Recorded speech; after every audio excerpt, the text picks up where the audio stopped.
Перспективы создания и развития национального горно-промышленного кластера, строительства глубоководного морского порта «Индиго» и железнодорожной магистрали Сосногорск-Индиго обсудились сегодня на расширенном совещании с участием глав двух ключевых регионов этого мегапроекта – главой Коми Владимиром Уйба и губернатором НАУ Юрием Бездудным. Свою поддержку лично выразил и президент Российского союза промышленников и предпринимателей Александр Шохин. Отметил, что именно конструктивный диалог власти на местах и крупного бизнеса даст существенный толчок для развития двух арктических территорий. Виктория Палкина подробнее.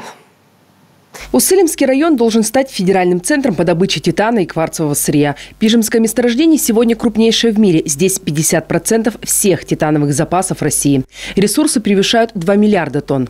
Плюс есть еще и другие сопутствующие полезные ископаемые.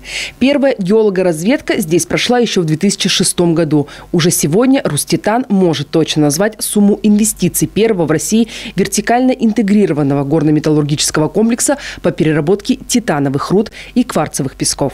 Если мы говорим о создании вертикально интегрированного горно-металлургического комплекса на базе Пижемского месторождения, порядок инвестиций 140 миллиардов рублей. Порядок инвестиций – это в объекты карьера, добывающее производство, в объекты обогатительной фабрики и в объекты химико-металлургического комбината, плюс сопутствующая инфраструктура. Создание национального горно-промышленного кластера – это не только разработка самого Пижемского месторождения, но и строительство железной дороги Сосногорск-Индиго. 539 километров, 18 новых дополнительных станций, 1500 рабочих мест, 400 километров будут проходить по территории нашей республики. Финальный отрезок уже по Ненецкому автономному округу. Конечная точка – уникальный в своем роде поселок Индиго. Здесь-то и будет построен новый порт.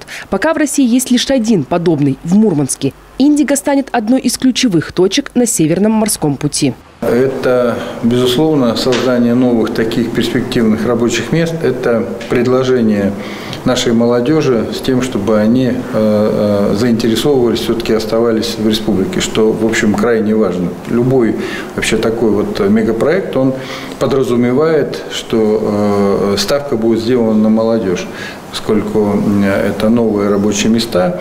А мы под это готовим сегодня специалистов в наших вузах, в техникумах. Индиго – это порт больших возможностей, это незамерзающий порт, глубоководный порт, который значительно сокращает доступ к рынкам сбыта, к новым рынкам сбыта. Мы понимаем, что сегодня мы переориентируемся на восток, и появление на карте порта Индиго позволяет значительно сократить и по срокам, и самое главное, по стоимости транспортировку этих грузов. Реализация инфраструктурного мегапроекта даст мощный импульс развитию российской Арктики и всей страны, уверен Владимир Уйба. Для Коми очевидные плюсы. Новые налоговые отчисления, серьезные инвестиции, а главное – рабочие места.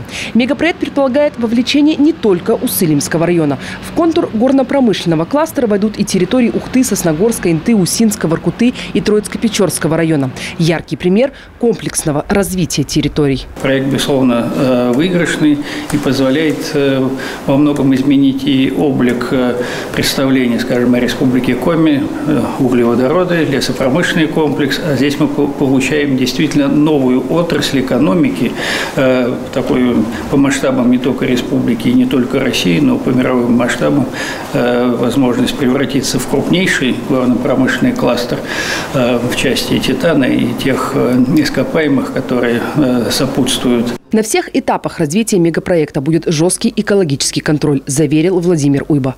Глава Коми призвал промышленников к максимальной информационной открытости. Ведь для республики этот проект имеет особое значение. Его включили в стратегию развития арктической зоны Российской Федерации и в план мероприятий по диверсификации экономики Коми. Но несмотря на всю масштабность проекта, привычный ритм жизни обычных жителей региона не должен страдать. Виктория Палкина, Олег Юшков, телеканал Юрган.